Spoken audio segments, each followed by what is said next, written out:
لا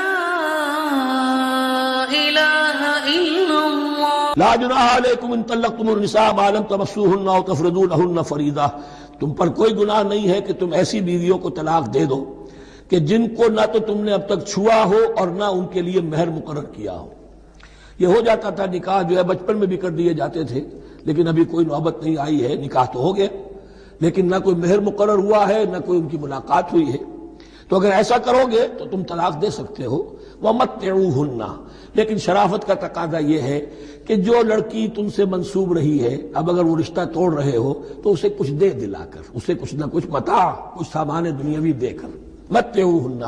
عَلَى الْمُوسِعِ قَدَرُهُ وَعَلَى الْمُقْتِرِ قَدَرُهُ، جو وسعت والا ہے، جس کو کشائش حاصل ہے، غنی ہے، وہ اپنی حیثیت کے مطابق، اور جو تنگ دست ہے وہ اپنی حیثیت کے مطابق۔ متاعا بالمعروف، اور یہ ساز و سامان دینا جو ہے یہ بھی بھلے انداز میں ہو، ایسا نہ ہو جو خیرات دی جا رہی ہو۔ حقا علی المحسنین، یہ حق ہے محسنین پر، یہ سمجھے کہ ہم پر اللہ تعالیٰ کی طرف سے عائد کردہ یہ ذمہ داری ہے۔ وَإِن طَلَّقْتُمُوهُنَّ مِن قَبْلِ أَن تَمَسُّوهُنَّ وَقَدْ فَرَضْتُمْ لَهُنَّ فَرِيضَةً، اور اگر دوسری شکل یہ ہے کہ تم نے طلاق دی ایسی بیوی کو کہ جس کو تم نے چھوا تو نہیں ہے لیکن مہر مقرر ہو چکا تھا،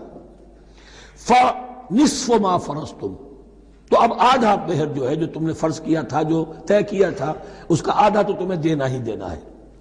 الا یعفون، الا یہ کہ وہ معاف کر دیں، ہمیں آدھا بھی نہیں چاہیے، یا چلیے ہمیں چوتھائی دے دیجئے۔ او یعفو الذی بیدہ عقدۃ النکاح، یا وہ اس کے اندر جو ہے سخاوت سے کام لے کہ جس کے ہاتھ میں نکاح کی گرہ ہے، گرہ تو مرد کے ہاتھ میں، وہ کھول سکتا ہے، عورت طلاق دے نہیں سکتی، لہذا کیوں نہ ایسا کرو کہ تم پورا ہی مہر دے دو۔ فرمایا وَأَن تَعْفُوا، اگر تم درگزر کرو اور زیادہ دو، اقرب للتقوی، یہ تقوی سے قریب تر ہے۔ وَلَا تَنْسَبُوا الْفَضْلَ بَيْنَكُمْ، اپنے مابین احسان کرنا مت بھولو، اور اپنے مابین جو فضیلت اللہ نے تمہیں دی ہے عورتوں پر اس کو مت بھولو۔ تمہارا پھر ایٹیچیوڈ بھی ایسا ہونا چاہیے کہ تم اپنے بڑے ہونے کے حساب سے ان کے ساتھ نرمی کرو، ان کو زیادہ دو، ان کو جتنا بھی مہر مقرر کیا تھا اس سے بھی زیادہ دے دلا کے رخصت کرو۔ قانون میں تو صرف مہر ہوگا، البتہ قانون یہی ہے کہ اگر انہیں چھوا نہیں ہے، مقاربت نہیں ہوئی ہے، لیکن یہ کہ مہر مقرر ہو چکا تھا تو آدھا مہر تو لازماً دینا ہے۔ آدھا بھی یہ چھوڑ سکتی ہے عورت، لیکن تمہارے لیے بہتر ہے کہ تم پورا دو یا اور زیادہ دو۔ ان اللہ بما تعملون بصیر، یقیناً جو کچھ تم کر رہے ہو اللہ دیکھ رہا ہے۔ حافظوا علی الصلوات والصلاۃ الوسطی، محافظت کرو پوری طرح، چوکس ہو کر، چوکنے ہو کر تمام نمازوں کی، اور خاص طور پر صلاۃ وسطیٰ کی۔ یعنی بار بار جو آ رہا ہے، جان لو اللہ جانتا ہے، جان لو اللہ دیکھ رہا ہے، جو کچھ تم کر رہے ہو اللہ کی نگاہ میں ہے، جو کچھ تم کر رہے ہو اللہ باخبر ہے، یہ سارا کچھ جو ہے یہ اللہ کی یاد ذہن میں برقرار رکھنے کے لیے تمہیں نماز دی گئی ہے۔ 5 وقتہ تم حاضر ہو، دنیا کے کاروبار سے نکلو اور آ کر پھر عہد اللہ سے اپنا جو ہے، یہ جو حفیظ کا ایک شعر ہے، آؤ سجدے میں گرے لوح جبین تازہ کریں، سرکشی نے کر دیے دھندلے نقوش بندگی، آؤ سجدے میں گرے لوح جبین تازہ کریں۔ یہاں پر جو ہمارا بندگی کا نقش تھا، سرکشی کی وجہ سے وہ دھندلے ہو گئے ہیں۔ سرکشی نے کر دیے دھندلے نقوش بندگی، آؤ سجدے میں گرے لوح جبین تازہ کریں، کہ پھر اس پر اللہ تعالیٰ کے ساتھ جو عہد کیا ہے ایاک نعبد و ایاک نستعین، اسے پھر تازہ کریں۔ حافظوا علی الصلوات والصلاۃ الوسطی، صلاۃ وسطیٰ کے بارے میں بہت سے اقوال ہیں، لیکن عام طور پر اس سے مراد عصر کی نماز لی گئی ہے۔ دن میں 2 نمازیں اس سے پہلے ہیں، فجر ہے، ظہر ہے، 2 پھر بعد میں ہے، مغرب عشاء ہے۔ وقوموا للہ قانتین، اور کھڑے ہوا کرو اللہ کے سامنے پورے ادب کے ساتھ، یعنی ایک تو رکوع ہے جس میں جھکنا ہے، سجدہ ہے جھکنے کی انتہا ہے، قیام بھی قنوت کے ساتھ ہو، معلوم ہو کہ ایک بندہ اپنے آقا کے سامنے کھڑا ہے، اس کے کھڑے ہونے کے انداز میں بھی معلوم ہو کہ تواضع ہے، عجز ہے۔ فَإِنْ خِفْتُمْ فَرِجَالًا أَوْ رُكْبَانًا، اور اگر تم خوف کی حالت میں ہو تو چاہے پیادہ چلتے ہوئے، سفر کرتے ہوئے، دشمن پیچھا کر رہا ہے، آپ کہیں جا رہے ہیں تو چاہے اب رکیں گے نماز پڑھیں گے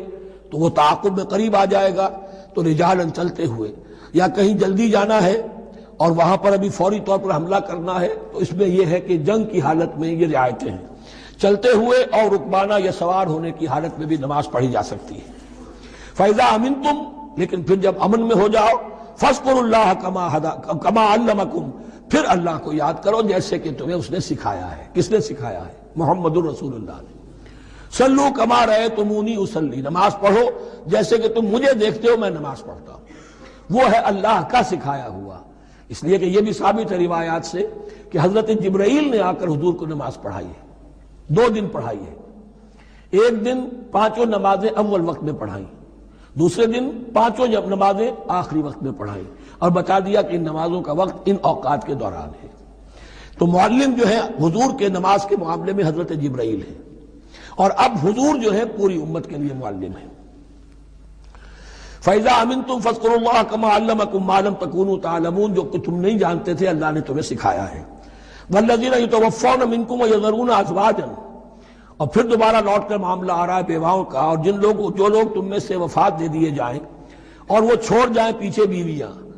وصیۃ لازواجہم متاعا الی الحول غیر اخراج، تو ان کی بیویوں کے لیے وصیت لازماً، اپنی بیویوں کے لیے وصیت لازماً کریں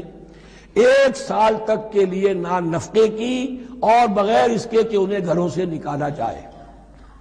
اب یوں سمجھئے اس کو، ایک شخص فوت ہوا، 4 بیویاں ہیں، ایک کے ہاں اولاد تھی، بیٹا تو اسی کا ہے، باقی 3 تو اس کی جو ہیں سوتیلی مائیں ہیں۔ ایک ماں کو تو وہ اپنی ماں سمجھ کر اس کی خدمت کرے گا، باقی 3 کو لائبلٹی سمجھے گا۔ تو فرمایا ایسا نہ ہو کہ فوراً نکال دو کہ جاؤ اپنا راستہ لو، جس سے تمہاری شادی تھی وہ گیا۔ 1 سال کے لیے انہیں گھر سے نہ نکالا جائے اور ان کا نان نفقہ دیا جائے۔ لیکن یہ بھی اصل میں تھا وصیت کا، جب یہ جو قانون آئے گا وراثت کا تو اس سے پہلے کے لیے، جیسے کہ والدین کے لیے کہا گیا تھا وصیت کرو، ایسے بیویوں کے لیے بھی کرو۔ جب ان کا حق آ گیا، اس لیے کہ شوہر مر گیا ہے تو بیوی کا حق ہے اس کی وراثت میں، بیوی مر گئی ہے شوہر کا حق ہے اس کی وراثت میں، تو وہ تو وراثت کے اندر حق معین ہو گیا، تو اب یہ وصیت کی ضرورت نہیں۔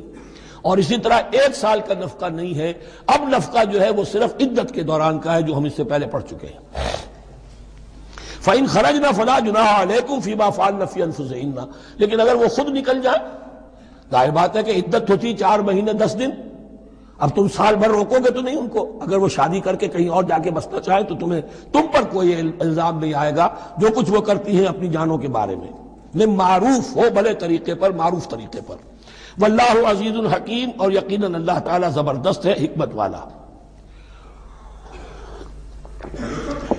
وللمطلقات متاع بالمعروف، اسی طرح مطلقات کے لیے بھی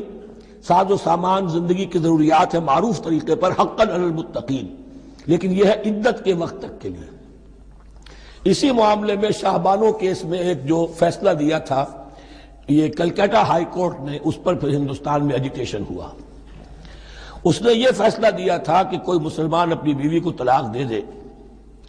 تو اب وہ بیوی اگر تو دوسری شادی کر لے تب تو بات دوسری ہے، ورنہ جب تک زندہ رہے گی اس طلاق دینے والے پر اس کا نان نفقہ جو ہے رہے گا پوری زندگی تک۔ اس پر مسلمانوں نے کہا، بھارت کے مسلمانوں نے، یہ ہماری شریعت میں دخل اندازی ہے، شریعت نے صرف عدت تک کا حق رکھا ہے مطلقہ کے لیے، تم ساری زندگی کہاں سے لا رہے ہو؟ پھر وہ فساد ہوا، پھر بہت سے لوگوں نے جانیں دیں، پھر جو ہے ایجیٹیشن ہوا، لیکن پھر راجیو گاندھی کو گھٹنے ٹیکنے پڑے، اور پھر قانون بنا دیا گیا بھارت میں کہ کوئی عدالت ہندوستان کی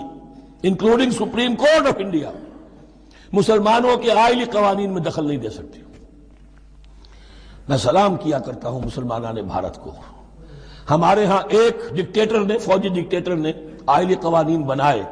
جنہیں سنیوں نے، شیعوں نے، اہل حدیث نے، بریلویوں نے، دیوبندیوں نے اور جماعت اسلامی کی ٹاپ کی قیادت سب نے یہ کہا کہ یہ غلط قوانین ہیں، اور وہ آج تک چل رہے ہیں۔ ایک اور ملٹری عامر 11 برس تک یہاں پر لمن الملک اليوم، میرے لیے ہے بادشاہی، میں ہوں مقتدر اعلیٰ، مقتدر قادر مطلق، یہ کہتا ہوا چلا گیا اور اس قوانین کو جو کا تو برقرار رکھا ہے۔ اسی پر بھی میں نے شورا سے استعفیٰ دیا تھا ان کے، لیکن مسلمانوں نے وہاں پر یہ بات بھی نہیں ہونے دی کہ جب قرآن شریعت کا حکم جو ہے وہ یہ ہے کہ مطلقہ کو عدت تک کے لیے دان نفقہ ہے تو ساری زندگی کا کوئی معاملہ نہیں۔ کذالک یبین اللہ لکم آیاتہ لعلکم تعقلون، اسی طرح اللہ تعالیٰ تمہارے لیے اپنی آیات کو واضح کر رہا ہے تاکہ تم عقل سے کام لو اور سمجھو۔ لا الہ الا